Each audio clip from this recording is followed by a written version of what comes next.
O ministro Alexandre de Moraes do Supremo Tribunal Federal determinou nesta segunda-feira a prisão domiciliar do ex-presidente Jair Bolsonaro.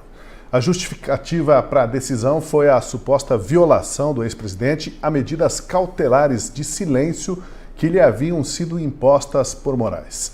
O ministro acusa o ex-presidente Bolsonaro de ter usado redes sociais de aliados e familiares, incluindo os 3 filhos, com incentivo a ataques ao STF e apoio à intervenção estrangeira no judiciário brasileiro.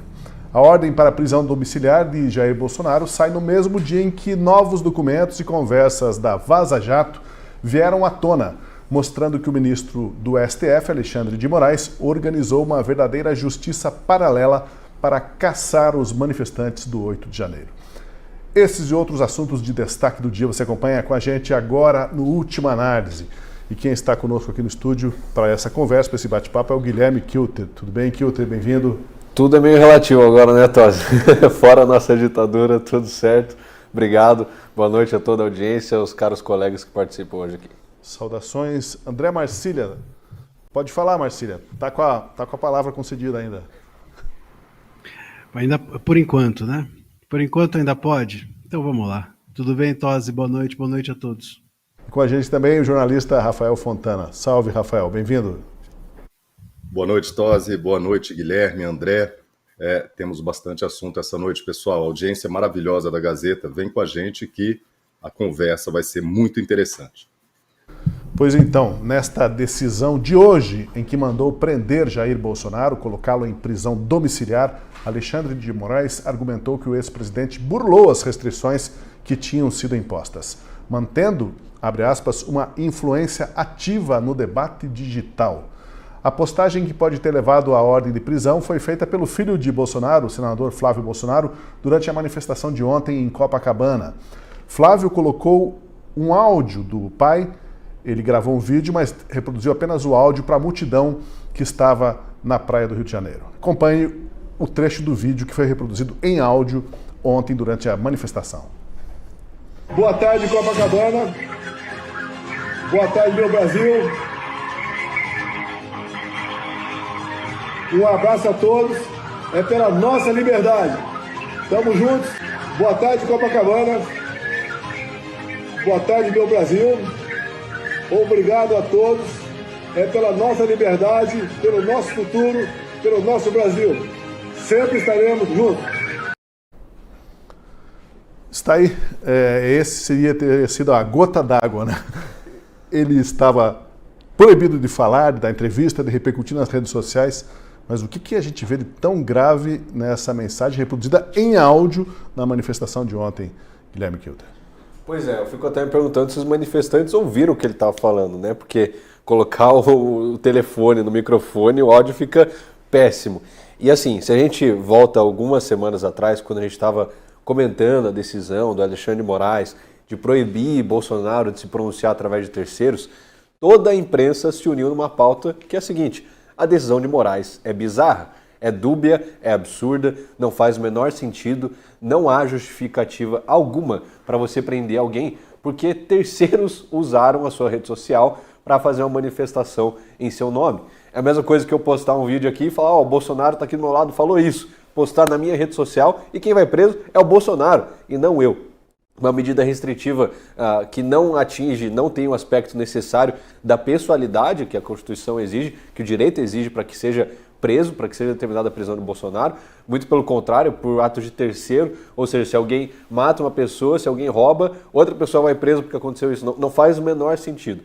Nós já estamos claramente vivendo abusos atrás de abusos há muito tempo e essa decisão é mais um escárnio, escancara ainda mais isso. Alexandre de Moraes se recusou a esperar terminar o processo da trama golpista, serem apresentadas as defesas, decretar a sua decisão, não. Ele já decreta não só a tornozeleira eletrônica, a proibição do Bolsonaro de sair de casa, de usar suas redes sociais, de ter contato com as pessoas, agora determina de vez a sua prisão. É mais um abuso para aquela lista, já tem um site já, dossiermorais.com, você pode ver todos os abusos do Alexandre de Moraes, um compilado, vai ter que atualizar, vai ter que colocar mais um, porque o Moraes passa da linha toda semana. Eu acho que nisso a gente tem um ponto comum. no modus operandi do Alexandre de Moraes, ele vai sempre dobrar a aposta. Ele nunca vai recuar, ele sempre vai continuar avançando. Vale a gente lembrar que na volta do recesso agora do STF, ele fez um discurso falando que é absurdo ele ter sido sancionado pela Lei Magnitsky, porque está atacando o judiciário brasileiro, e que mesmo assim o processo não vai parar, vai continuar firme, que todas as decisões são colegiadas. Ou seja, estava trazendo todos os outros ministros para junto dele. Se eu cair, vai cair todo mundo. É praticamente isso que ele estava falando. Só que essas decisões são monocráticas. Não passou por votação da primeira turma, do plenário. Ele vai lá e decide, claro, tudo baseado no inquérito que abriu há muito tempo, um inquérito atrás do outro, e ele vai lá, o todo-poderoso Alexandre de Moraes, determinando prisão de pessoas sem o devido processo legal, prisão preventiva, que dura meses, quiçá anos agora, e ainda mais essa prisão do Bolsonaro, uma clara sinalização de que não há mais democracia no Brasil.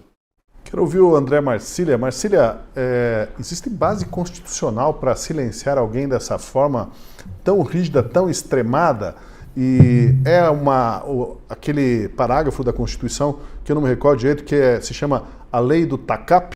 Alguma coisa parecida assim, tem?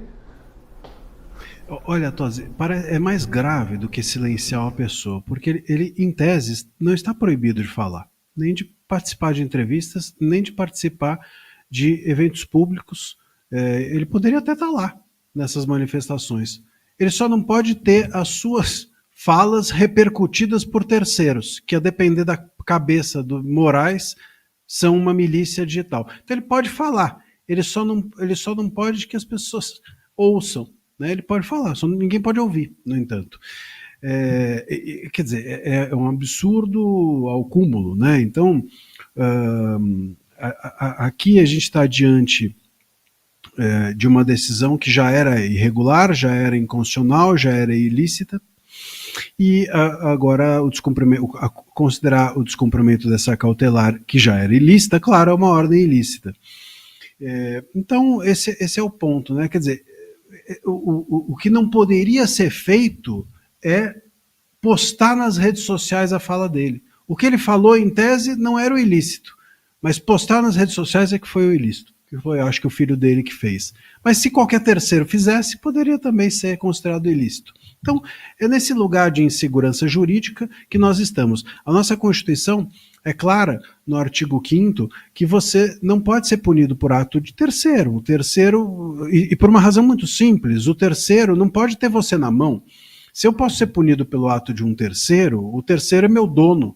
Você percebe? E como é que eu controlo o terceiro? Bom, então eu preciso deixar de fazer algo para que o terceiro não possa usar aquilo que eu estou fazendo. Quer dizer, na prática, é isso que nós estamos aqui lidando. E agora, o que eu queria dizer é o seguinte: essas cautelares novas, elas são basicamente as mesmas que já tinham, né? Com diferença das visitas, que agora precisam ser autorizadas, ou com o fato dele que ele não pode usar celular mais e tal, que, enfim, como é que... não sei se isso muda muito a vida dele, mas o que me chamou a atenção é que houve uma busca e apreensão.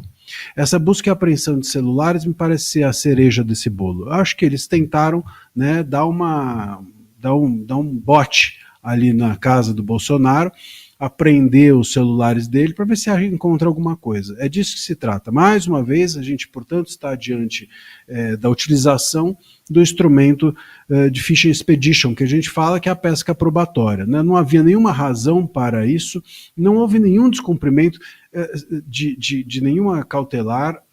A cautelar já não tinha nem sentido. Como é que eu vou descumprir uma cautelar que não tem sentido? Não dá para entender, eu não posso ser responsabilizado pela terceira, está tudo errado, mas eles foram lá e pum, deram um bote nos celulares que estavam na casa, e agora vamos ver se eles encontram alguma coisa, já que no pendrive não encontraram nada, quem sabe nos celulares. Eu acho que é nesse lugar que a coisa está, né? É por isso, ou pelo fato de que hoje foi dado a público, não é, uma reportagem também, não é, do Schellenberger, vazando, a Vazatoga 2 veio à tona com novas mensagens mostrando ilegalidades ocorridas dentro do gabinete do ministro Moraes, e, enfim, eu acho que ele talvez tenha também desejado fazer uma pirotecnia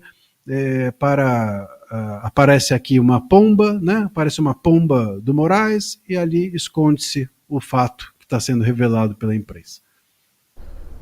Esse ponto que o Marcília tocou aí, e as pessoas já estão comentando, é de que é uma espécie de cortina de fumaça, né, para disfarçar aí esse contexto dessas novas denúncias que provavelmente vieram à tona pelas mãos do Eduardo Talhaferro, né, que falou que ia passar para mídia, para um veículo internacional, o que ele tinha em mãos. E aí, Rafael, de repente, o nosso Alexandre de Moraes cria esse fato novo em cima do fato novíssimo, que eram as denúncias, as conversas dele, que inclusive a gente vai explorar, vai mostrar daqui a pouco no Última Análise. Você está percebendo aí a cortina de fumaça, Fontana? Tosi, essa cortina de fumaça ela não se dissipa no Brasil há anos já, né? Qualquer novo evento, cortina de fumaça. O 8 de janeiro, todo aquele evento, ele foi articulado para que o governo Lula não seja cobrado durante os 4 anos.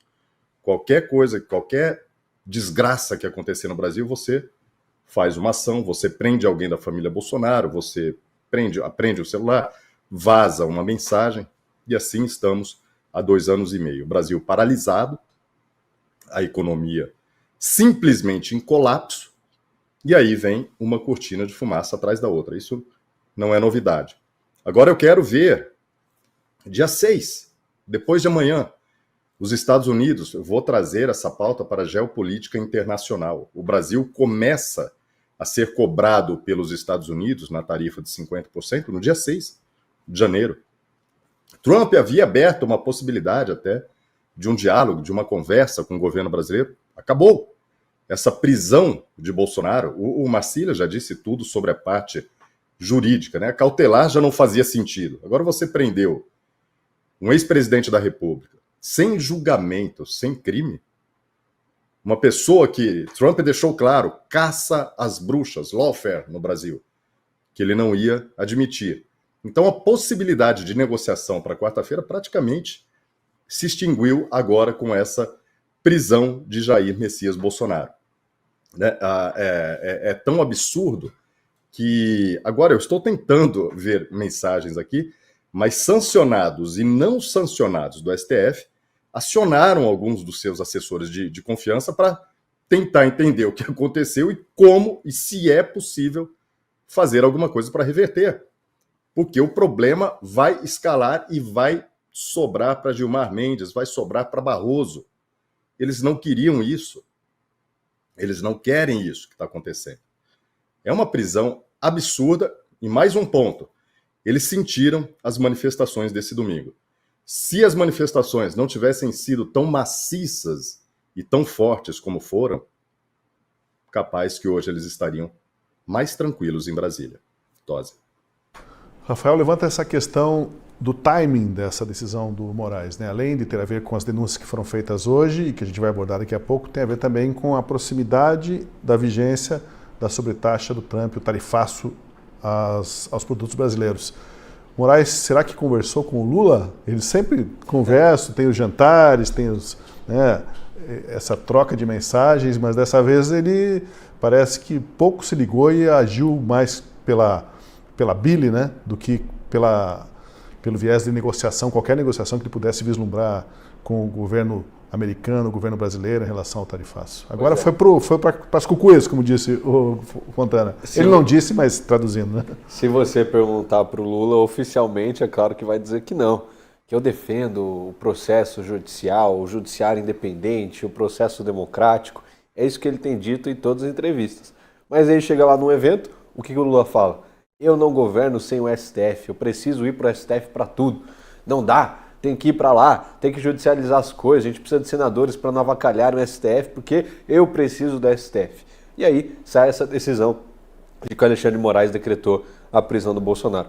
É claro, hoje à tarde a gente teve uma grande revelação, que foram os arquivos do 8 de janeiro, publicados pelo Michael Schellenberg, um jornalista americano que defende muito a liberdade de expressão, é um grande defensor, um grande expoente da liberdade de expressão no mundo inteiro.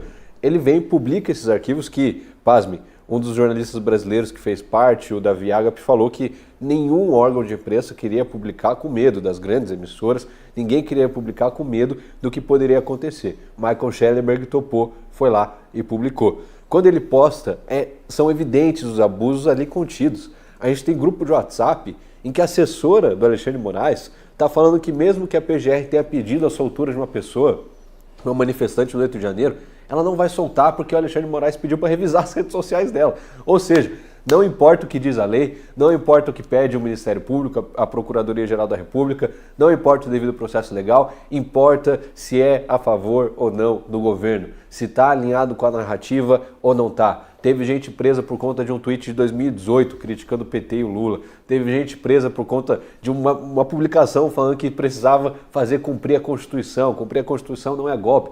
Por conta de posts assim, pessoas foram presas preventivamente e o prazo da prisão preventiva claramente se expirou. Passou muito mais do que a previsão constitucional para o prazo de decretação ali da prisão preventiva, de revisão da prisão preventiva. Ou seja, a gente teve uma bomba atômica, que foi esse caso, a continuação da Vaza Toga, né? Ano passado já tinha saído alguns documentos, alguns dados interessantes sobre isso, e aí o STF simplesmente descartou, falou, não, isso aqui não tem nada a ver, o Barroso foi lá e falou, isso aqui é só barulho, não interfere em nada, não tem nada a ver com a gente, ignoraram.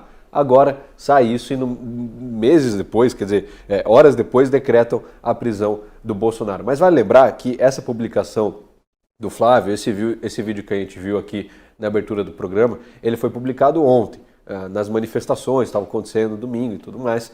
Na minha interpretação, desde que o já estou até confundindo aqui, desde que o Alexandre de Moraes viu essa publicação do Bolsonaro, do filho do Flávio Bolsonaro, já falou, opa, aqui é a minha oportunidade de decretar uma prisão, de colocar a preventiva nele, de decretar uma domiciliar nele, e aí ele fica quietinho.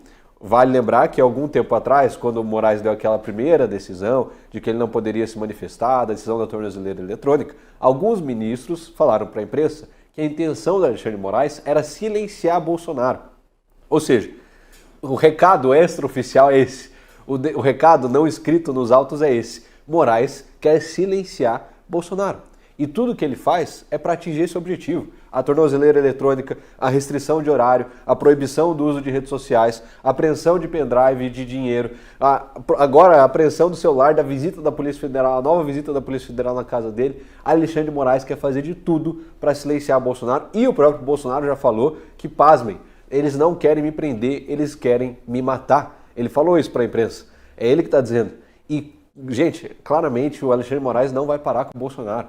É só o começo. Já prendeu centenas de manifestantes no 8 de janeiro, agora está decretando a prisão do Bolsonaro, o que impede das eleições do ano que vem ele decretar a prisão de outros parlamentares, além do Nelson Silveira, além do Bolsonaro, além dos manifestantes do 8 de janeiro, ele não vai parar. Se a gente não parar o Alexandre de Moraes, ele vai parar o Brasil. Eu queria saber do Marcília o seguinte, Marcília, essa decisão do Alexandre de Moraes, né, você até apontou antes que ele inventou um negócio de que não pode a declaração dele repercutir em redes sociais. Curioso, ele, em relação a vários dos acusados de 8 de janeiro, essas pessoas estão proibidas de dar entrevista, expressamente. No caso de Bolsonaro, ele não chegou a escrever isso, pelo contrário, ele até falou em sua decisão, reiterou, ele não está proibido de dar entrevista, reitere-se que ele não está proibido de dar entrevista, mas ao mesmo tempo criou um monstrengo jurídico ali que o inviabiliza de dar qualquer declaração.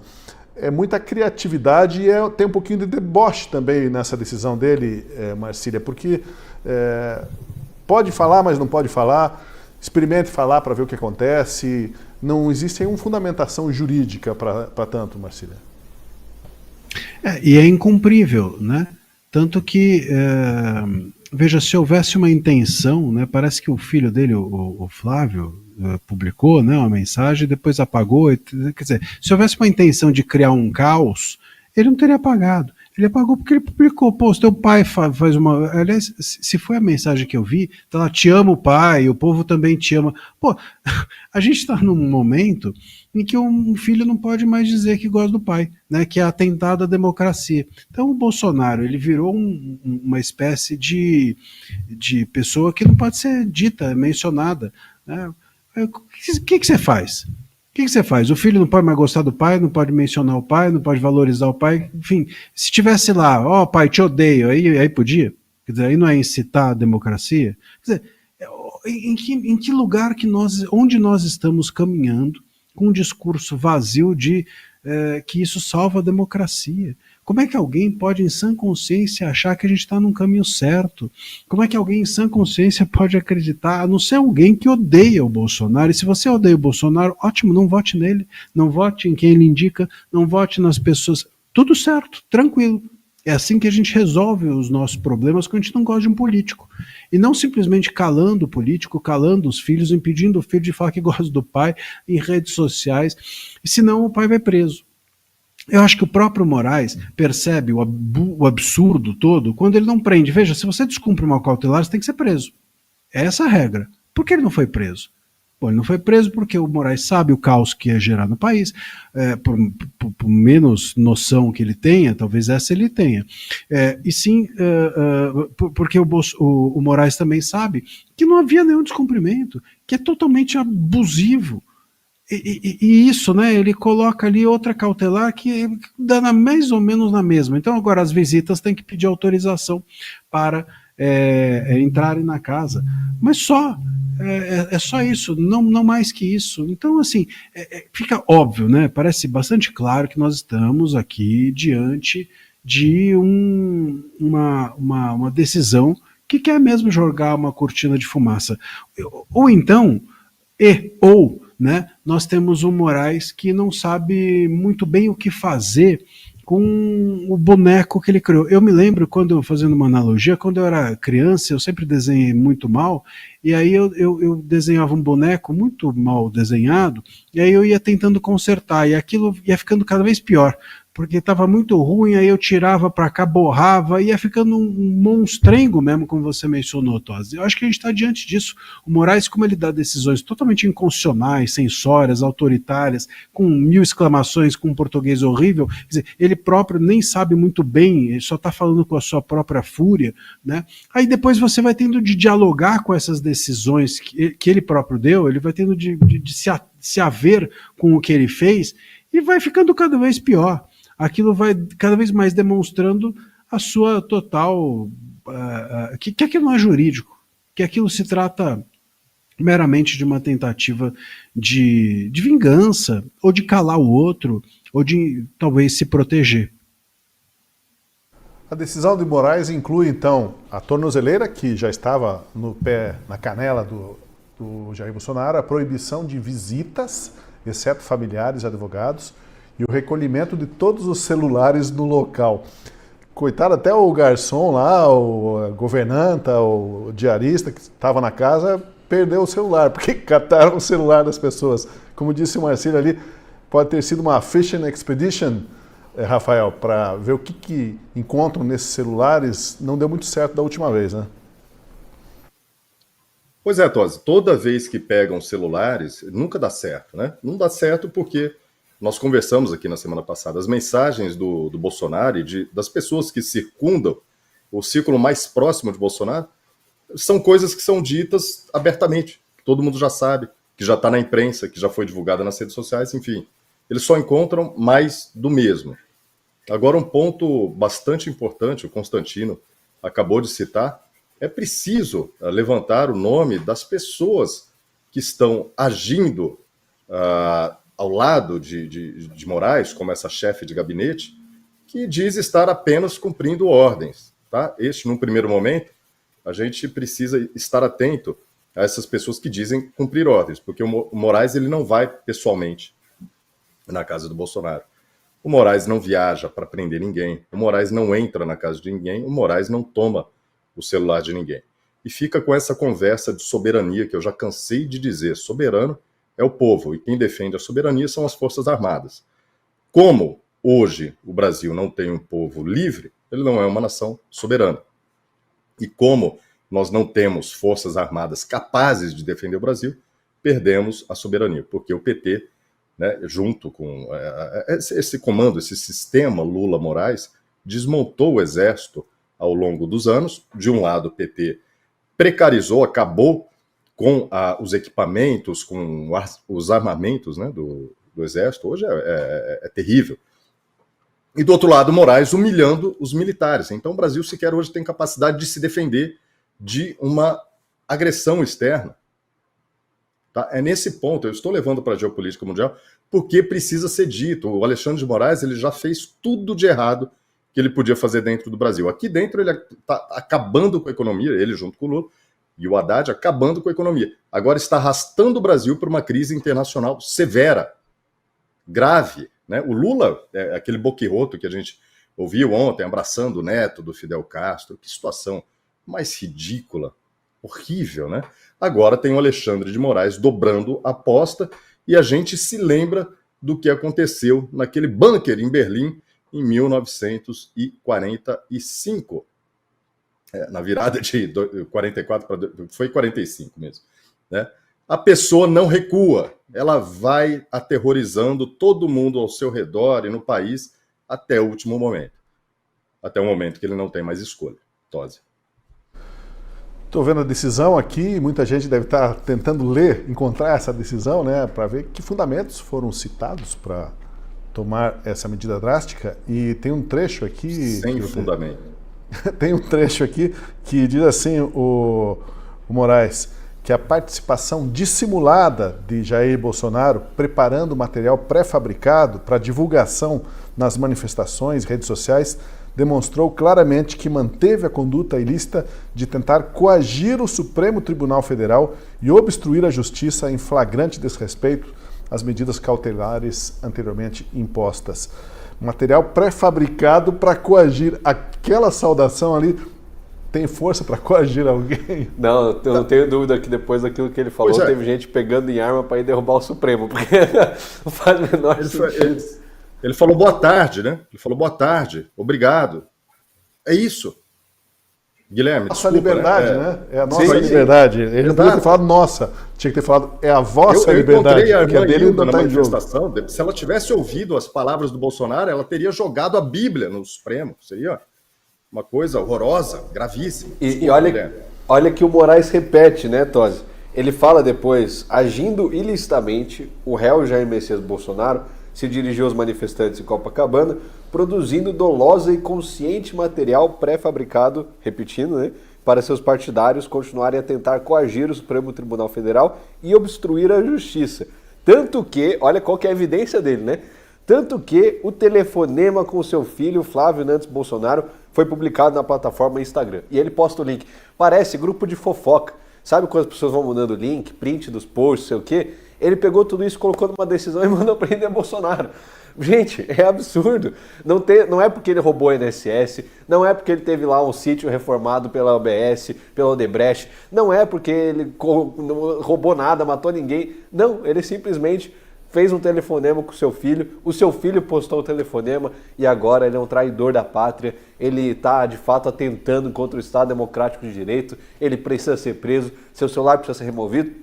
E você e o Rafael mencionaram muito bem aqui, Tosi, da última vez que pegaram o celular dele, no caso do cartão das vacinas, não acharam absolutamente nada. Deve ser uma dor de cabeça, Bolsonaro tem que ficar trocando o celular toda hora, porque vão lá, ele pega o celular novo, pega o celular dele, aí não acha nada. Aí troca de celular, pega o celular dele de novo e não acha nada de novo.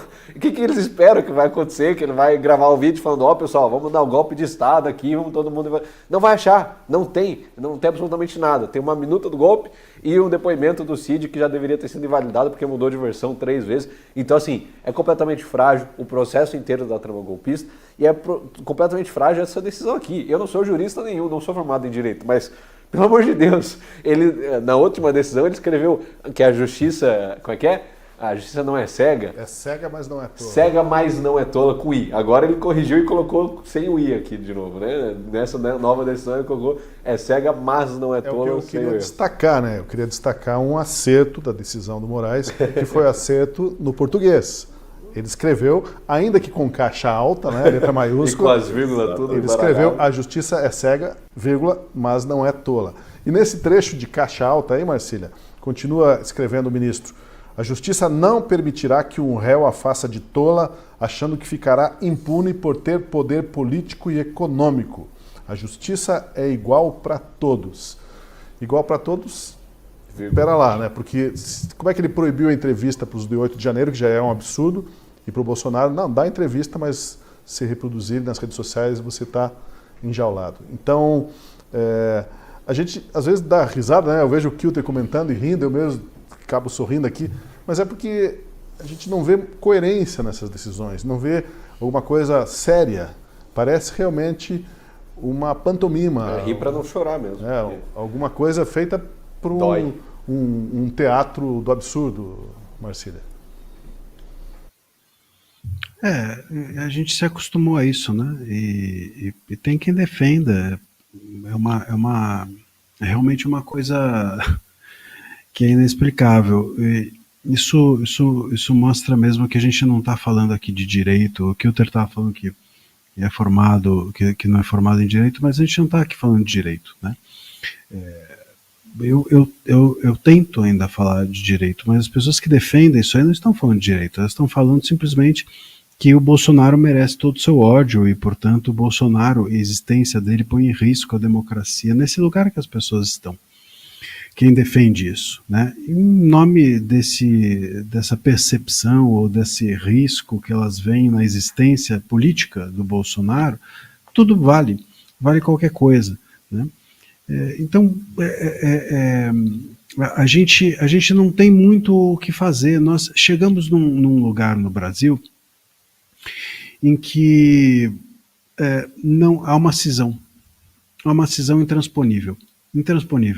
Não tem como. Se você chegar, por exemplo, por um cara que é advogado, né, e falar assim, ó, tá aqui, ó, uma decisão dizendo que a pessoa pode falar, mas ela não pode. Eu vi hoje, por exemplo, um advogado de esquerda dizendo o seguinte: eu não concordo com a cautelar que foi imposta ao Bolsonaro, mas ela foi descumprida nas manifestações. Bom, se você não concorda com a cautelar, ela não foi descumprida. É simples assim, né? Eu não concordo, por exemplo, que você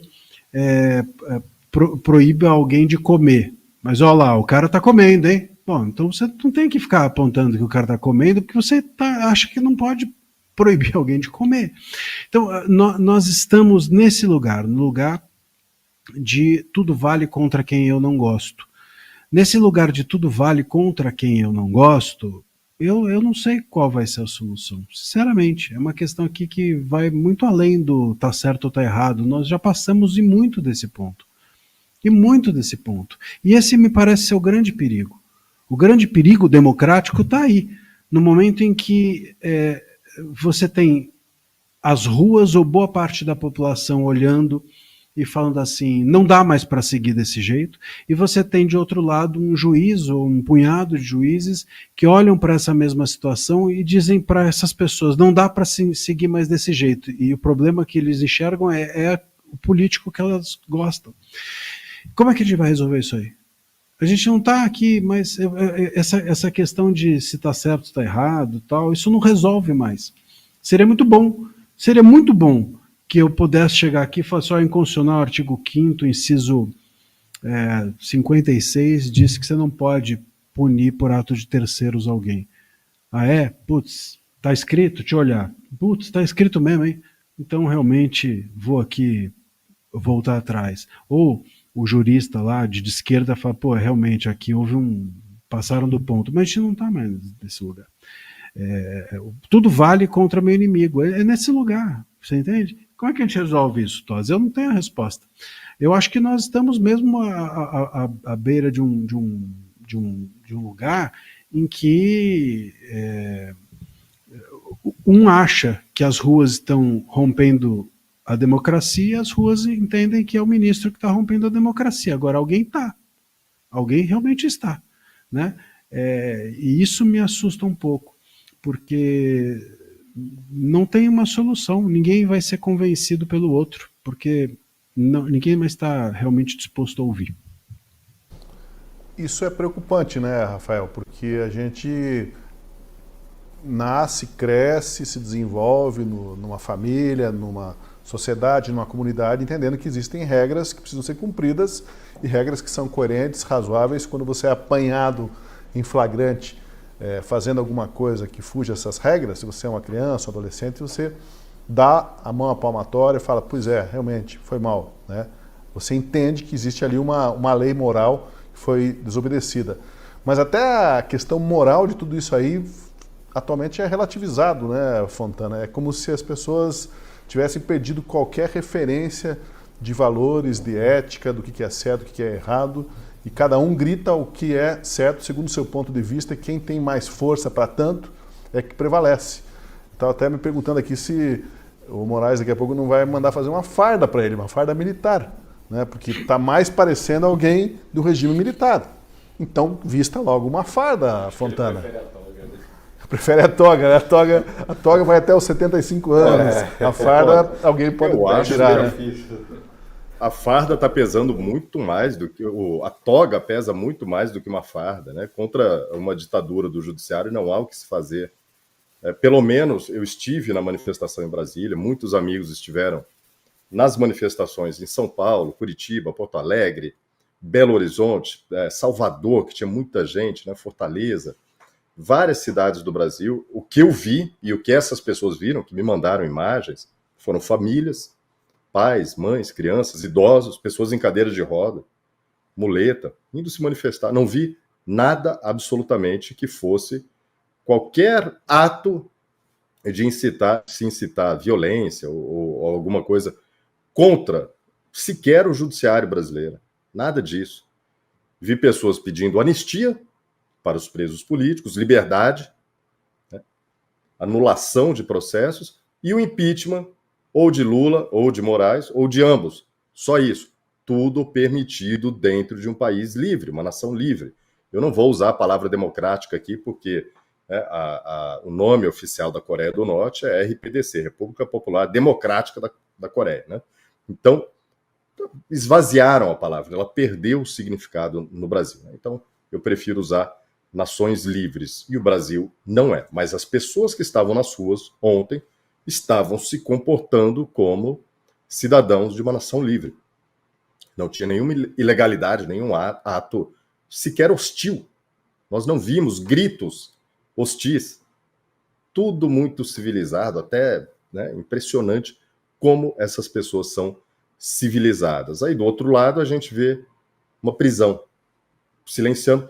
Gente, liberdade de expressão, né? Sem a liberdade de expressão, todas as outras caem como um dominó. Eu vou deixar essa parte jurídica sempre com Marcília, que fala com muita propriedade e profundidade, e vou trazer para a realidade, de novo, né, da geopolítica. O Brasil está indo para um caminho muito perigoso. Com as declarações de Lula neste domingo e a prisão de Jair Messias Bolsonaro nesta segunda-feira, o Brasil está se isolando. Eu estava acompanhando aqui, enquanto o Guilherme e o Marcília falavam, a repercussão internacional neste momento, tá? Em vários idiomas, havia aqui alemão, inglês, italiano, espanhol.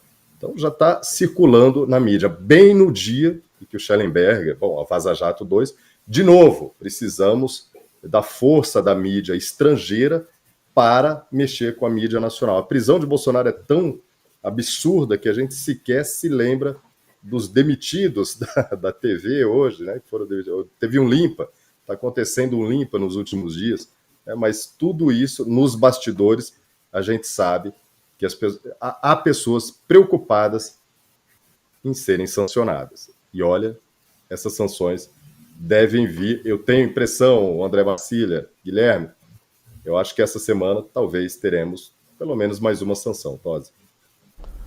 Vamos falar agora sobre os documentos e mensagens publicados hoje pelos jornalistas David Agape e Eli Vieira no site Public News, publicados também pelo Michael Schellenberg. O vasto material da Vaza Toga 2 mostra que o ministro Alexandre de Moraes criou um sistema próprio e paralelo de justiça fora das regras do Estado de Direito nos processos para condenar os manifestantes de 8 de janeiro de 2023. Os documentos mostram que havia urgência para providenciar alguma prova contra centenas de pessoas que se encontravam detidas provisoriamente e que precisavam ser enquadradas como terroristas e violadoras do Estado Democrático de Direito. As audiências de custódia foram apenas uma formalidade para legitimar decisões que já tinham sido tomadas.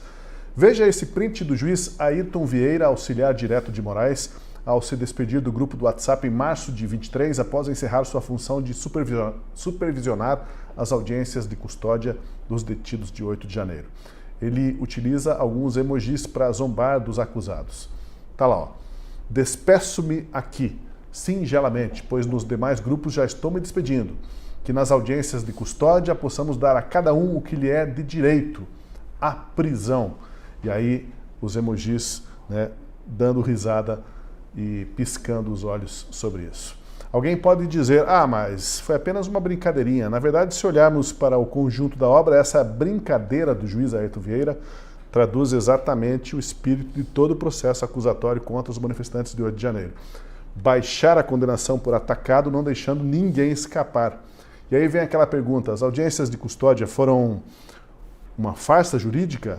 Cadê o devido processo legal que o STF, Moraes, tanto insistem que foi absolutamente respeitado nos episódios, nas acusações contra os envolvidos no 8 de janeiro? Não só a audiência de custódia, Tosi. Todo o processo é uma aberração jurídica. Desde a acusação de golpe de Estado, violência contra o Estado Democrático de Direito, porque manifestantes pegaram uma bíblia, uma bandeira e entraram no Congresso sem impedimento algum, sem barreira nenhuma, com as autoridades liberando, com a Polícia Federal abrindo as portas. Isso é um atentado contra a democracia, um atentado contra o Estado Democrático de Direito? Ora, pasmem, essas pessoas devem ser presas por 13, 14, 17 anos, porque se manifestaram.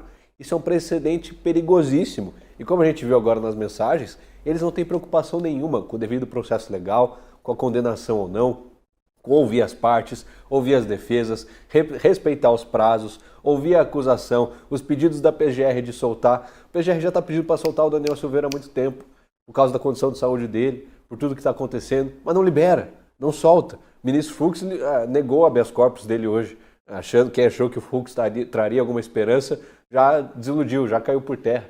E sobre essa questão dos manifestantes, tem um ponto interessante, nessa decisão do Alexandre contra o Bolsonaro, e desculpa trazer isso de novo, mas a gente vai digerindo e vai comentando isso juntos. Ele escreve o seguinte, em um parágrafo muito específico: os apoiadores políticos de Jair Bolsonaro e seus filhos deliberadamente utilizaram falas e participação, ainda que por telefonema e pelas redes sociais do réu, para a propagação de ataques e impulsionamento dos manifestantes, mesma coisa, os termos usados contra o 8 de janeiro, dos manifestantes com a nítida intenção de pressionar e coagir essa Corte Suprema. Isso aqui é um precedente muito perigoso. Se a gente ir para a rua e pedir impeachment de um ministro do STF for considerado coação contra a Suprema Corte, daqui a pouco vai prender todo mundo simplesmente por ir para a rua. Se isso aqui for entendimento de uma jurisprudência aceitável do STF, de que, não, peraí, vamos colocar o Bolsonaro aqui, vamos determinar a sua prisão domiciliar, porque ele coagiu a Suprema Corte ou instigou manifestantes a coagirem a Suprema Corte, pera lá. Então todo mundo que estava na rua pode ser preso, porque instigou contra a Suprema Corte, apoiou atos de estrangeiros contra a soberania brasileira. E para onde que vai isso? Abre um precedente, uma margem perigosa. Haja vista tudo que já foi feito com os manifestantes do 8 de janeiro. Tudo bem, eles vandalizaram patrimônio público, passaram do ponto, não deveria ter feito, não deveria, que fossem julgados em primeira instância por atos de vandalismo, pagasse sua cesta básica, o serviço comunitário e respondesse por isso como deve ser respondido na Constituição e no Código Penal. Não da forma que está sendo feito no Supremo Tribunal Federal, onde não há cabimento algum que eles sejam julgados de última instância, manifestantes comuns, pessoas simples que não têm foro privilegiado, que não são parlamentares eleitos, mas não, estão sendo julgados como golpistas e agora instiga. E vai lembrar, né, Tosi? Ele coloca aqui que o material do Bolsonaro, falando no vídeo que o Flávio postou, foi um material pré-fabricado. Mas espera aí, esse material ele estava falando ao vivo para os manifestantes. E aí depois que acabou, o Flávio foi lá e postou. Como que foi pré-fabricado se ele falou durante a manifestação? Ele enxergou as pessoas para irem à manifestação enquanto elas estavam lá? Qual que é o sentido desse pré-fabricado? Foi fabricado quando exatamente?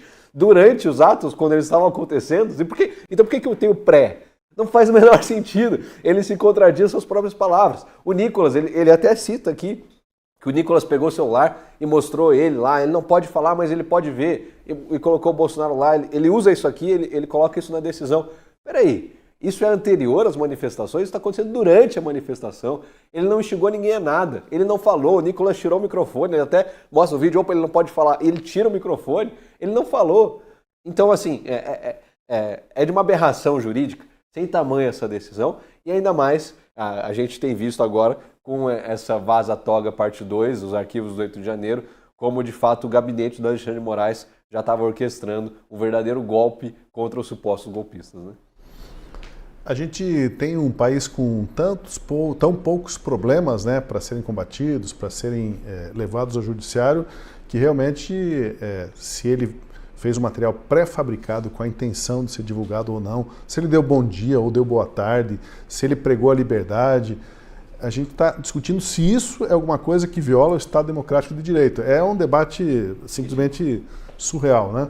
Agora, eu queria, antes de ouvir o Marcília e o Rafael Fontana sobre essa fala do juiz Ayrton Vieira, né, que ele disse que nas audiências de custódia queriam dar a cada um o que lhe é de direito, a prisão, a cadeia. Deixa eu só acrescentar mais um trechinho, que daí vocês comentam as duas falas juntas. Os arquivos do 8 de janeiro trazem algumas informações inéditas até aqui. Os investigadores de Moraes, a sua polícia secreta, fizeram uma varredura nas redes sociais para tentar pescar qualquer crítica de caráter político para determinar quem seria investigado, processado e condenado à prisão entre aqueles manifestantes. Em 13 de fevereiro de 2023, a chefe de gabinete de Moraes, a Cristina Kuzahara, mandou a seguinte mensagem no grupo de WhatsApp. A Procuradoria-Geral pediu a liberdade provisória deles, a PGR, né? Mas o ministro não quer soltar sem antes a gente ver nas redes se tem alguma coisa. Então a PGR pediu a liberdade provisória, mas o ministro não quer soltar sem antes a gente ver nas redes se tem alguma coisa. Agora veja o tipo de coisa que eles buscaram para incriminar alguém. Se encontrassem algo, era feita uma certidão positiva para o acusado. E temos o caso de um caminhoneiro, Cláudio Miro da Rosa Soares, a gente mostra daqui a pouquinho o caso do caminhoneiro. Vamos primeiro comentar ali esses dois posts anteriores. O do Ayrton Vieira e esse da Cláudia, assessora do Moraes. Marcília.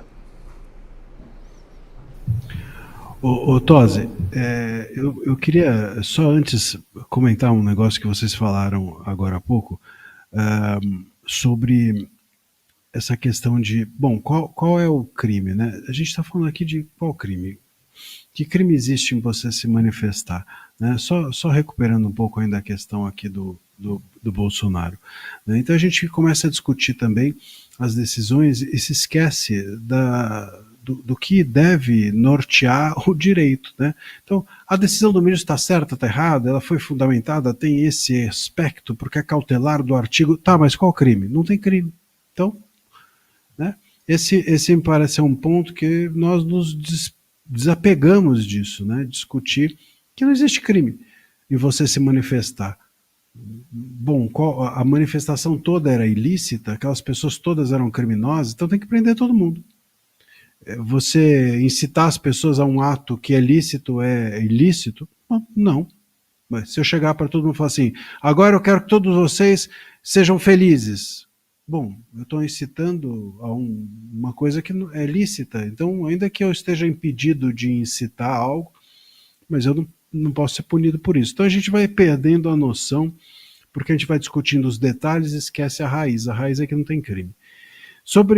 Por outro lado, tudo o que há de ilícito está nesses vazamentos, né?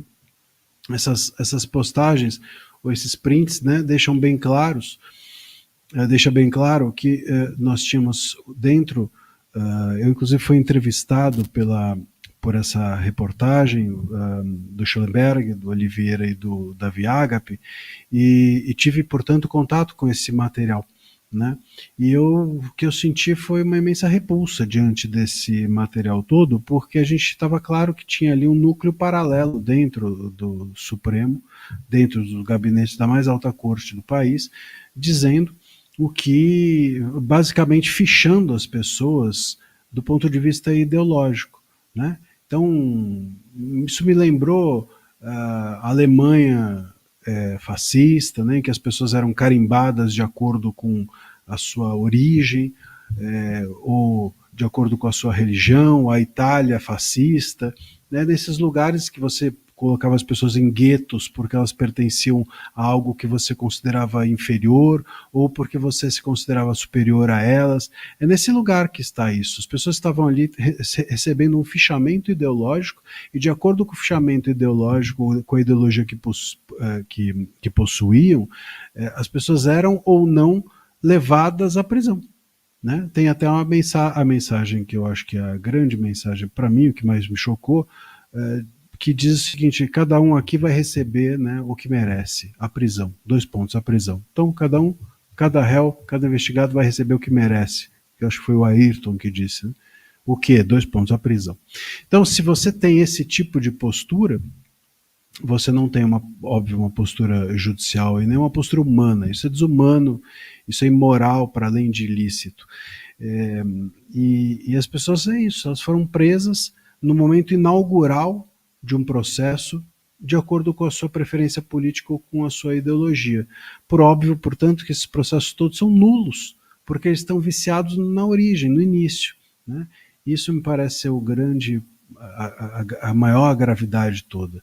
Então, eu creio que, infelizmente, essas mensagens, elas não vão ser levadas a sério por quem deveria, né? Que é todos nós. Nós estamos aqui discutindo se o Bolsonaro é quem cometeu um ilícito ao chamar as pessoas para a rua ou dizer bom dia. Mas nós não estamos, não nós aqui, né? Nós, enquanto sociedade, não estamos discutindo se é lícito ou não você fazer um fichamento ideológico de senhoras de 70 anos para mandá-las ou não para o cárcere. Pessoas de cadeira de rodas, como um dos pentes também nós temos. Pessoas que estão presas em cadeiras de rodas dentro das prisões, simplesmente porque são bolsonaristas. Veja como é grave o que a gente está analisando o cenário, né?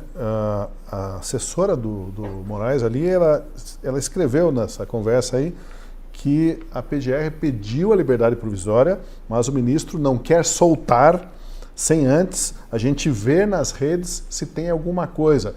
Então a polícia do pensamento, a polícia da opinião, vai lá e vê se o camarada escreveu alguma coisa nas redes que pudesse, de alguma forma, colocá-lo nessa ficha ideológica que citou Marcília. Isso é muito grave, né, Fontana? A gente vai dar exemplos práticos e mostrar agora aqui na sequência, mas é muito grave que chegou a tal ponto de perseguição mesmo, né, de caça às bruxas. O Trump nunca foi tão preciso quando definiu como caça às bruxas o que acontece no Brasil, o sistema judiciário. Olha, exatamente, Tosi. O Brasil é uma sequência de absurdos que eu lembrei de uma história aqui, porque na mensagem ela cita o TSE, em uma das mensagens ela fala: olha, vocês estão muito devagar, vocês não estão acostumados com o ritmo do ministro. Eu volto lá atrás, a gente se acostuma com tanto absurdo no Brasil, que o Brasil é o único país do mundo que tem uma justiça eleitoral permanente. Quando eu publiquei isso pela primeira vez, ainda estava morando na China, voltando para o Brasil, as pessoas não acreditavam, porque eu falava com jornalistas de 80 países, né, aquela disputa a ver qual país é pior, aí vinha com essa do Brasil, né? Justiça eleitoral, juiz pego em corrupção, ele é aposentado. Aí ninguém acreditava de outro país. Fala, mas o que é justiça? Não tinha tradução em outros idiomas. Justiça eleitoral, Tribunal Superior Eleitoral. Eles falaram, comissão eleitoral durante as eleições? Eu falei, não, é permanente. O tempo todo existe uma justiça. Mas e quando não tem eleições? Está lá, 10 bilhões de reais por ano, no mínimo, gasto com esse monstrengo que Marcília desenhava quando era criança. Então a gente está tão acostumado com o absurdo, eles vão se acumulando, que a gente aceita o fato de existir uma justiça eleitoral, que é um soviete, criado e agora chancelado por outro soviete, desde da mini-reforma do judiciário do Márcio Tomás Bastos, que é o CNJ. Então são absurdos que vão se acumulando e a gente vai se anestesiando de uma forma que é difícil sair dessa situação. O brasileiro precisa primeiro entender que não devemos ter justiça eleitoral, que só criaram em outros países, né, baseado no modelo brasileiro. Venezuela, República Dominicana, que criaram alguma coisinha assim parecida, uma estrutura muito menor, 5%, 3% do tamanho da justiça eleitoral do Brasil, foi baseado no Brasil. Primeiro e único país a ter uma justiça eleitoral da forma como a conhecemos. Então, depois disso, né, a gente fica bastante claro para que existe a justiça eleitoral no Brasil. É simplesmente para determinar para o poder que estiver, né, no caso hoje um poder totalitário, não existe outra palavra, é um poder totalitário, que ele domina, né, é enraizado em todas as esferas do poder federal, municipal e estadual. Então, nós temos isso, uma justiça eleitoral para defender essas pessoas. Agora, essa assessora, chefe de gabinete do Moraes, ela era bem ativa, né? Parece que ela gostava do que ela estava fazendo, Tosi. Pois é, o ministro não queria soltar sem que antes fizesse uma varredura nas redes sociais para ver se tinha alguma coisa contra aquelas centenas de pessoas que estavam detidas após o 8 de janeiro. Agora veja o tipo de coisa que eles buscavam para incriminar alguém. Se encontrasse alguma coisa, era feita uma certidão positiva para o acusado e aí ele ia responder ao processo até a condenação. Veja o caso do caminhoneiro Cláudio Miro da Rosa Soares. O perfil no Facebook dele com postagens antidemocráticas e que revelam inconformismo com os resultados das eleições de 2022, foi como ele foi classificado. A acusação contra ele é que revelava inconformismo com o resultado das eleições, como se fosse só ele. Em seguida aparece um print de notícia dando conta que Lula foi hostilizado no velório de Pelé. O crime de Cláudio Miro daí foi escrever "Esse é o presidente de 60 milhões de votos" e colocou uns emojis de gargalhada.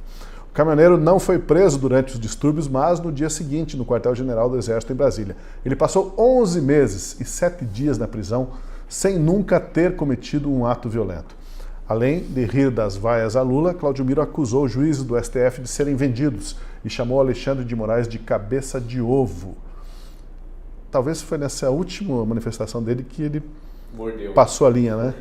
11 meses por chamar o Alexandre de cabeça de ovo. Não sei, como que dá para analisar essa acusação contra o Cláudio Miro, caminhoneiro? Não dá para analisar, é grotesca, né? Não, Tosi, 11 meses de prisão preventiva. Sabe qual que é o limite para prisão preventiva antes dela ser revisada? 90 dias. 90 dias. Ele ficou 11 meses preso sem essa decisão, essa prisão preventiva, jamais ser revisitada, jamais ser julgado, jamais ser questionado. E continua na cadeia por posts, porque ele postou igual qualquer um faz nas suas redes sociais, Facebook, tio do Zap. Você pega o Facebook dos meus pais, vai ter coisa lá desde 2014, pega o Facebook de qualquer um aqui, de qualquer vó, de qualquer pessoa da família, vai ter post lá protestando, se manifestando, bancadeiros corruptos, fora Dilma, fora Lula. Parece que eles faziam essa revisão muito estrategicamente das redes sociais para ver se de fato a pessoa estava com o discurso alinhado ou não. Se era de direita ou não, se era de extrema direita, bolsonarista, como eles falam, ou não. E aí vale a gente lembrar também que nessa reportagem que eles publicaram hoje dos arquivos do 8 de janeiro, tem uma informação muito importante que eu vi pouca gente comentando. Eles usaram os arquivos da Guest Bio, se eu não me engano, é esse o nome aqui, deixa eu até... Isso, Guest Bio. É a plataforma de dados do Tribunal Superior Eleitoral, da Justiça Eleitoral. Nessa base de dados, eles pegavam o nome da pessoa, batiam com a foto, pegavam a rede social e se tinha post ali de direita, se tinha post contra o governo, pronto, prisão preventiva, tá aqui a certidão positiva, essa pessoa vai presa. Era assim que funcionava. Mas vale lembrar que essa base de dados nem a Polícia Federal tinha acesso. Ninguém tem acesso. Só a Justiça Eleitoral, só o Tribunal Eleitoral, para que as eleições ocorram, para que a pessoa possa ter o seu título de eleitor. E o processo eleitoral já havia findado já em novembro, né? Finalizado. Ou seja, não há previsão legal constitucional alguma para o uso dessa base de dados. O que prova isso? Que o Alexandre de Moraes transformou o Tribunal Superior Eleitoral em uma corte inquisitória. Pegou ali e falou, vou prender quem eu quiser, com base no que eu acho interessante, com base no que os meus assessores acham na rede social desses manifestantes. Vou pegar os dados deles aqui na base de dados que eu tenho, porque eu sou presidente. Agora ele não consegue fazer mais isso, porque no ano que vem não vai ser presidente do Tribunal Eleitoral, nem membro do Tribunal Superior Eleitoral. Mas foi lá e fez isso. Ou seja, a gente tem não só as instituições sendo deturpadas no Brasil, como Alexandre de Moraes abusando de todas as prerrogativas, como ministro do STF e então como presidente do Tribunal Superior Eleitoral. Deixa eu mostrar, antes de ouvir o Marcília e o Rafael, deixa eu mostrar mais uma postagem aqui. Essas postagens do grupo de WhatsApp mostravam que o ministro tinha pressa com os processos. Nesse trecho de conversa, a chefe de gabinete de Moraes põe pressão sobre o Eduardo Talhaferro. Eu preciso dessa análise feita com cautela, mas não no ritmo de vocês aí do TSE. Desculpa a expressão, o pessoal aí está mal acostumado. Não mal acostumado, disse o Talhaferro. Eles nunca fizeram isso, mas com o ministro não temos espaço para esse tipo de desculpa. Sistema, não sei, férias, horário, etc, etc.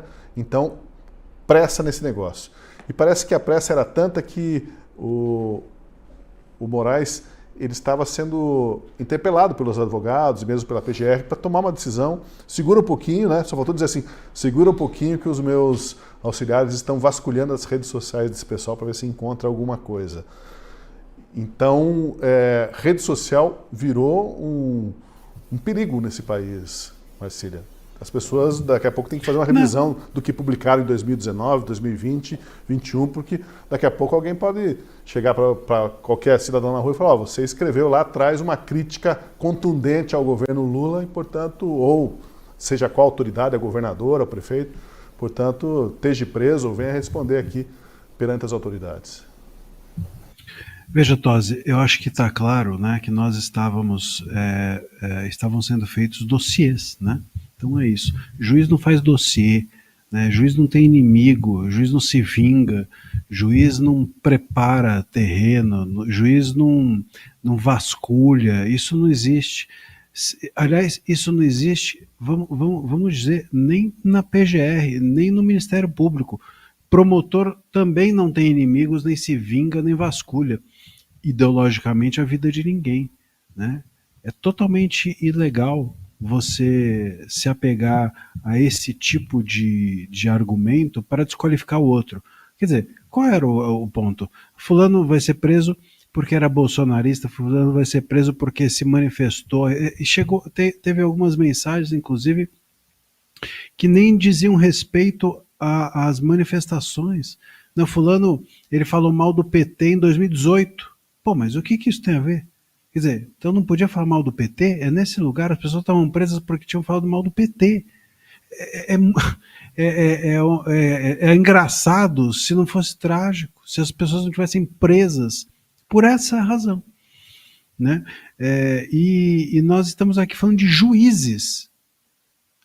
Tem muita gente que fala assim, pô, aquele promotor é linha dura. Não, é juízes, é o juiz. Quer dizer, esses processos todos são nulos. Nós estamos diante de processos nulos, de uma justiça totalmente deturpada. E é a mais alta corte do país. E essas pessoas estão dizendo que quem está nas ruas reclamando disso é antidemocrático. Então, bom, não tem saída, né? A gente realmente está numa encruzilhada aqui, porque o Brasil virou do avesso por completo. Eu acho que nós precisamos realmente nos dedicar à percepção do quão grave que é isso, né? Se nós não entendemos que isso é grave, se a gente achar que isso é tranquilo, se o pessoal, cadê o pessoal do Prerrogativas, né? Cadê os advogados garantistas, né? Cadê a OAB? Veja, os advogados, Tosi, não tiveram acesso a isso, nenhum advogado dos réus sabia disso, ou seja, isso não estava sendo feito nos autos. Isso era um ato secreto desse grupo. Nós estávamos diante, portanto, de atos secretos de juízes. Juiz, lembra a máxima? O juiz só fala nos autos? Bom, a gente estava diante aqui de atos secretos. Esses atos não eram nem sigilosos, porque sigiloso significa que está nos autos, mas ninguém vê. Não estavam nos autos. Os advogados não foram cientificados de que os seus réus tinham passado por isso, né? Então, bom, ato secreto, a gente lembra processos de Moscou, vocês mencionaram os sovietes. A gente está nesse lugar, Coreia do Norte, China, sei lá mais o que, a gente está nesse lugar. E as pessoas batendo palma dizendo que isso está salvando a democracia. Pô, eu não sei que uma pessoa dessa é burra o suficiente ou está sendo conivente e mal intencionada, porque, sei lá, qual o interesse da pessoa. A pessoa tem a sua o seu desejo de destruir o bolsonarismo é tão grande que a pessoa se cega para tudo mais. Prefere destruir. O que me parece, sabe, às vezes, é que tem gente dentro do país que prefere para não permitir o Bolsonaro desistir, o Bolsonaro existir politicamente, o bolsonarismo, a direita, prefere que a gente viva numa ditadura. O cara prefere a ditadura do que a existência do Bolsonaro na democracia. É nesse lugar assim que a esquerda hoje está se movimentando, que parte da advocacia está se movimentando, que parte dos jornalistas estão se movimentando. Isso para mim é o mais grave, porque a gente está aqui chocado com isso, mas tem um monte de gente que está olhando para isso e fala assim, mas o que é que tem? Afinal de contas, eram bolsonaristas. Pois é. Se fossem outros tempos, Rafael, provavelmente a gente teria já uma CPI aberta para ouvir o Talhaferro, que está lá na Itália, para ouvir essa chefe de gabinete do Moraes, para ouvir os seus assessores que guardaram esses prints, porque eles se diziam inconformados com essas ordens, mas até para abrir uma CPI hoje no país parece ser um parto difícil nesse contexto que o Marcília colocou, que vale tudo contra o outro, visto que o outro é Bolsonaro ou é bolsonarista. Exato, Tosi. Eu acrescento ao que o Marcília estava falando, não, parte da esquerda não só aceita, como comemora isso, né? Pelo que você olha nas redes sociais agora, estão comemorando. CPI, bons tempos em que havia CPI no Brasil, com todos os seus problemas, pelo menos havia. Agora não tem a menor possibilidade. Nós temos um congresso de covardes. Desculpa, né? Não dá para escolher muito as palavras hoje em dia aqui. Um congresso de covardes. Poucos ali realmente valem, merecem o salário. O Congresso Nacional hoje é um ornamento muito caro para o brasileiro. Né? Mais de 15 bilhões por ano para ficar ali sem que eles façam nada. É preciso haver alguma coisa mais do que postagens nas redes sociais. Muito mais do que postagens nas redes sociais. O semestre legislativo está começando agora em Brasília e começa quente. Agora os deputados e senadores têm uma possibilidade real de fazer um trabalho e de mostrar, né, que eles merecem aquela estrutura toda, que eles merecem todos aqueles assessores, toda aquela estrutura multibilionária que o brasileiro paga mensalmente. Cada imposto, cada vez que o brasileiro vai comprar alguma coisa no mercado, ele está pagando, ele está sustentando os parlamentares, que eles façam alguma coisa de fato. Agora, eu chamo atenção para uma mensagem do Talhaferro, quando ele responde para assessora, para chefe de gabinete do Alexandre de Moraes, que ela fala, olha, vocês estão, me desculpa, mal acostumados. E ele diz, não é questão de estar mal acostumado. Eles nunca fizeram isso. Nunca. Chega um ponto tão absurdo que o TSE, o tribunal, que não deveria existir, as pessoas estavam simplesmente assustadas com o que elas deveriam fazer. Quando eu disse lá atrás que o Alan, o Constantino, o Figueiredo venceram, é porque eles estavam completamente soltos nos Estados Unidos, sem nada, sem nenhum armamento, sem absolutamente nenhuma situação, nem contato com o governo americano, fazendo postagem. A arma deles era postagem. E o Alexandre de Moraes, de madrugada, tem mensagem do Alexandre de Moraes, 1h, mandando para o Talhaferro, para esse outro, o Ailton, salvo engano o nome dele, Ayrton, mandando mensagem de madrugada. Olha lá o que eles escreveram, pega isso daí, printa aí, guarda para mim. Ou seja, essas pessoas nos Estados Unidos fizeram um inferno na cabeça do Alexandre de Moraes, que ele não dormia, né? O sancionado ficava acordado de madrugada, rastreando mensagem, mandando para os seus assessores. Ou seja, não é uma pessoa normal, não é uma pessoa em condições, com equilíbrio para sentar na cadeira de nenhum tribunal, nem do Brasil, nem do mundo, muito menos na Suprema Corte brasileira. O sancionado precisa sair e o impeachment para o Brasil, né, para o bem do Brasil, precisa ser rápido. Nem na arena do Corinthians ele é digno de sentar, né, Rafael? Porque vai lá, mostra o dedo do meio para todo mundo e não está nem aí. Ele claramente já foi afetado. Exato. psicologicamente, por tudo que está acontecendo. E é até interessante, a gente estava falando do Congresso e tudo mais, a esquerda, depois que ele foi sancionado pela Lei Magnitsky, o Alexandre de Moraes virou direita, extrema-direita. Não, porque muita gente estava começando que o Moraes é de direita, porque ele foi indicado pelo Temer, pelo golpista, e ele não tem nada a ver com a gente, não tem nada a ver com o PT, com o Lula. Agora que ele prendeu o Bolsonaro, não tenha dúvidas que ele vai virar o herói da esquerda, vai ter meme, vai ter foto dele, nossa, ele é nosso herói, porque simplesmente está seguindo a pauta ali que eles defendem. É sempre assim, com a esquerda é assim, quando serve, usa, quando não serve, descarta. Agora, vocês comentaram muito bem que o Congresso voltou do recesso. E aí, mais do que nunca, é hora da gente pressionar Hugo Mota e Davi Alcolumbre, porque eles se pautam no medo. Eles têm medo do STF, eles têm medo do Alexandre de Moraes, eles têm que ter mais medo do povo. Mais medo do povo que é soberano do que os supremos ministros do STF. É o povo que coloca eles lá, não são os ministros que mantêm eles lá, não. Eles não acordam para essa realidade. O Hugo Mota fica com medo de operação contra o pai dele, é o que diz o Alan dos Santos. E aí? Mas quem te colocou lá foi a população. Vamos pautar o impeachment do Alexandre de Moraes? Vamos pautar a anistia ou não? Está na hora dos deputados e senadores fazerem uma obstrução geral. A gente não sai daqui, não vai votar nada enquanto isso aqui não andar, enquanto não pautar a anistia, enquanto não pautar o impeachment do Moraes. E aí, meu amigo, aí todos os senadores que ainda estão indecisos, que não se posicionaram, até o Romário lá do PL não se posicionou. Aí, um por um, vai começar a vir. Eu sou a favor do impeachment, eu sou a favor do impeachment, eu sou a favor do impeachment, porque não é sobre o Bolsonaro. Agora o alvo é o Bolsonaro, mas se engana que o Alexandre de Moraes, quem pensa que o Alexandre de Moraes vai parar em Bolsonaro. Ele só está começando. Ano que vem vai ter mais gente. Se ninguém faz nada, quando ele prende Bolsonaro agora, sem motivo nenhum, o que impede ele de prender outras pessoas durante as eleições ou antes das eleições?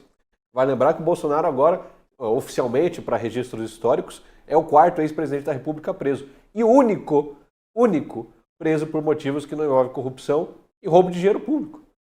Por quê? Porque terceiros publicaram suas mensagens, usaram seus vídeos, ninguém nem entende. Eu quero até ver como que os professores de história vão dar essa aula do que a gente está vivendo hoje daqui 5, 10, 15 anos. Eu vou falar, mas professor, por que o Bolsonaro foi preso? Ah, então é que o filho dele postou um vídeo na rede social enquanto estava tendo manifestação, porque o deputado Nicolas Ferreira ligou para ele. Mas, professora, postar vídeo é motivo de crime? É muito fácil explicar porque o Collor, o Temer, o Lula foram presos. Olha, estavam lá na Lava Jato, roubaram dinheiro público, estavam vindo tal processo. Mas e o Bolsonaro? Ninguém vai conseguir nem explicar. Vai precisar de um parecer, daqueles pareceres que o Alexandre de Moraes dá, também para os professores de história conseguirem explicar o que está acontecendo, porque ninguém nem entende, nem o português dele, nem as decisões dele. Olha, eu quero destacar mais alguns trechos dessas pessoas que foram processadas, julgadas e condenadas após o 8 de janeiro e que são situações realmente esdrúxulas, incríveis, surreais, como se diz. Neste outro caso, o nome do cidadão é Adenilson Demetrio de Córdova. Ele recebeu um rótulo positivo para ser processado, como eles faziam, né? Se houvesse alguma coisa na rede social, então o rótulo era positivo e ia para ser processado. E o que ele tinha feito? Ele fez uma única postagem na plataforma X. E essa postagem tinha um link para uma petição intitulada Manifesto à Nação Brasileira, em defesa da liberdade, publicada meses antes das eleições de 2022, por um perfil com 0 seguidores e 0 visualizações. Córdova foi preso no 8 de janeiro e pegou 4 meses de prisão e mais 1 ano de prisão domiciliar depois, com tornozeleira eletrônica. 0 de seguidor, 0 de... Mas, 0 perigo ao Estado Democrático de Direito também. Mas acharam ali, e esse é o camarada que foi arrolado dentro, junto com aqueles que estavam atentando contra o Estado Democrático de Direito, tentando abolir esse Estado Democrático. Tem outro exemplo de verdade em seguida, mas eles conseguem se superar uns aos outros, os exemplos, né? Pelo absurdo das decisões. Imagina o camarada escrever uma coisa ali apoiando a liberdade e aquilo apareceu na certidão assim, ó, positivo para ser processado porque teve manifestação em rede social contrária à democracia brasileira.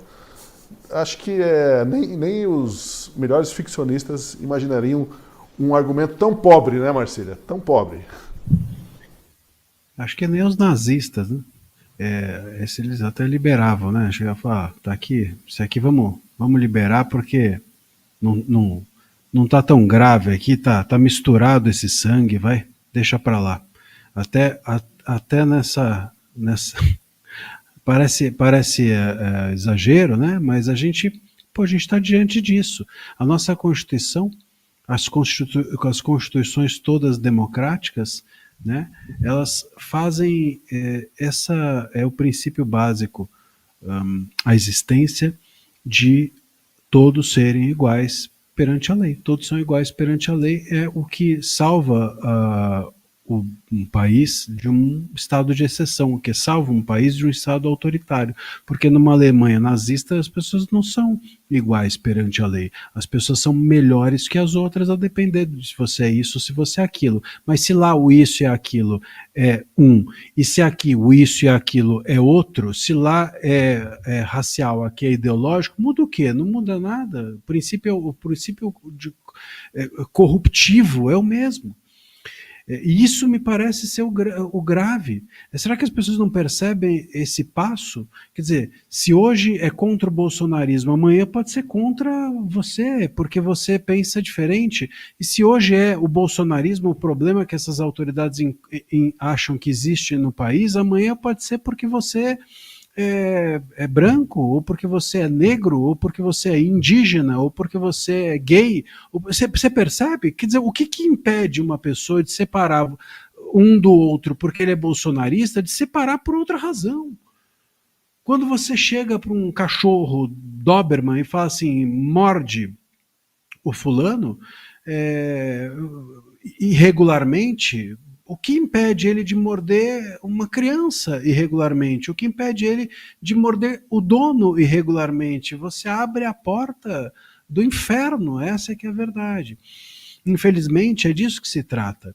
É disso que se trata. Esse é o grande problema. Eu me lembro um professor que ele dizia o seguinte, a diferença entre quem rouba um banco e quem joga papel para fora do carro, esse era o exagero do exemplo dele, mas é bom, a diferença entre quem rouba um banco e quem joga papel para fora do carro é oportunidade. Então, se você tem mais oportunidade de ser imoral, você vai beirando o ilícito, você vai roubando outras coisas até chegar num banco. Quanto mais oportunidade você tiver, mais você vai se tornar um grande ladrão, vamos dizer assim, no exemplo dele.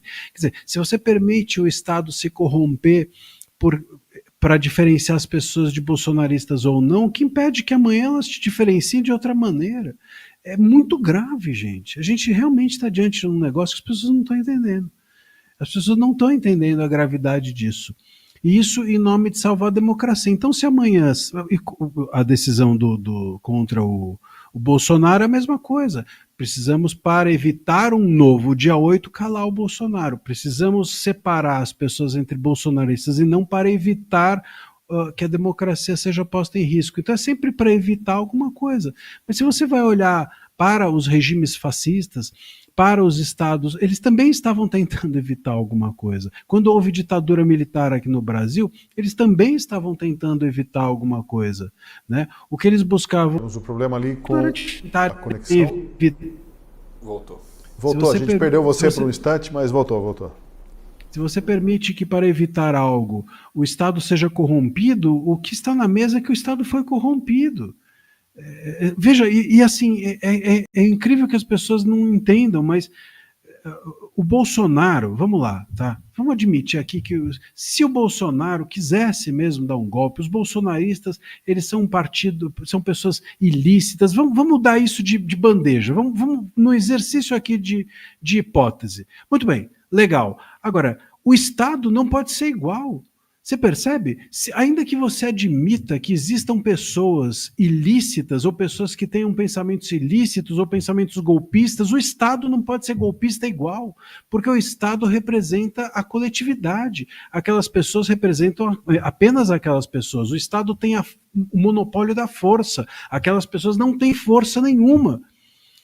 Então, quando o Estado reage de forma igual àquilo que ele está dizendo que é ilícito no outro, quando ele reage ilicitamente aos ilícitos, apenas nesse exercício hipotético, o Estado está errado também. Está errado também de forma mais grave. Então, essa justificativa de, mas é para evitar, não interessa, para evitar você segue a Constituição. E se a Constituição não dá conta, você faz outra. É simples assim. Então aí a Constituição é uma porcaria e vamos resolver isso de forma legislativa. Quero ouvir já vocês sobre um último exemplo, aí um exemplo bem eloquente, bem absurdo também, do que foi cometido contra o pessoal do 8 de janeiro. Mas antes, deixa eu convidar você que está acompanhando aqui o nosso debate de Última Análise a se tornar assinante da Gazeta do Povo. A Gazeta é o jornal de quem acredita num país mais livre, com valores, com justiça e com futuro. Hoje já temos mais de 140 mil assinantes que mantêm esse trabalho vivo. Mas a gente precisa de mais gente com coragem para seguir em frente. E chegou a sua hora de apoiar, então, também a Gazeta do Povo. Assine por apenas R$ 4,90 por mês nos 6 primeiros meses. Basta acessar gazetadopovo.com.br/oferta, apontar a câmera para o QR Code na tela ou clicar no link da descrição. E aí você apoia o nosso jornalismo e apoia programas como esse do Última Análise aqui no YouTube. Bom, o outro caso, mais absurdo ainda, envolveu um cidadão chamado Ademir Domingos Pinto da Silva, vendedor ambulante de 54 anos do sul do Brasil. Ele não esteve presente nos distúrbios do 8 de janeiro. Chegou mais tarde, naquela noite, ao acampamento militar em Brasília, após o fim da invasão, para vender bandeiras e camisetas. Só que ele foi apontado como positivo para ser processado na equipe de Moraes por causa de tweets de 2018 em que ele criticava Lula e o Partido dos Trabalhadores.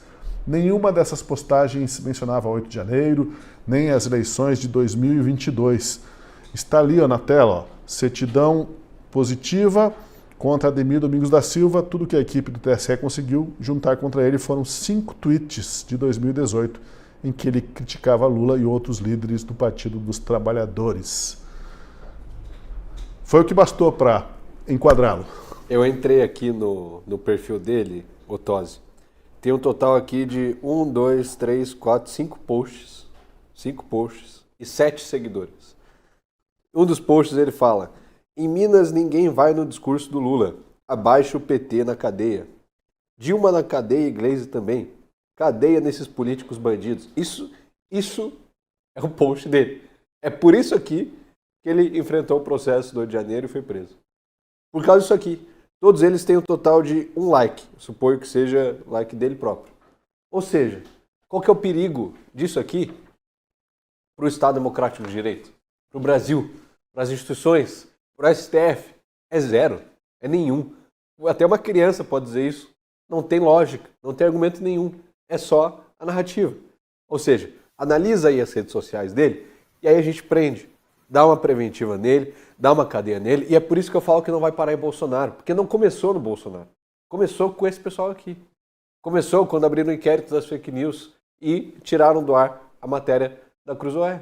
Começou lá, e vem crescendo, e vai evoluindo. E aí? A gente está refém, estamos de mãos atadas. A única esperança que a gente tem é uma Magnitsky, que é uma sanção vindo de fora, porque aqui já esgotaram os recursos. A única opção que a gente tem é colocar algum moto e o Alcolumbre na parede e falar: escuta aqui, ou vocês pautam isso aqui, ou a gente para o Brasil. Tem que parar o Brasil, não adianta, é o que a gente tem. Olha só, Fontana, é interessante o seguinte, que esses documentos que vazaram hoje na Vaza Jato 2, Vaza Jato não, né? Na Vaza Toga, Vaza Toga 2, mostra que Moraes não autorizou nenhum juiz auxiliar a decidir sobre a liberdade ou prisão de algum acusado. Mesmo após recomendações de soltura pela PGR, quem dava a palavra final era apenas ele. Isso é aceitável, né? Que um único magistrado decida, segure todas as rédeas e fale: ó, esse processo contra esses 1.000 e tantos manifestantes aí que estão detidos, só eu dou decisão. Vocês podem fazer algumas anotações, recomendações, mas tudo vai sair da minha lavra.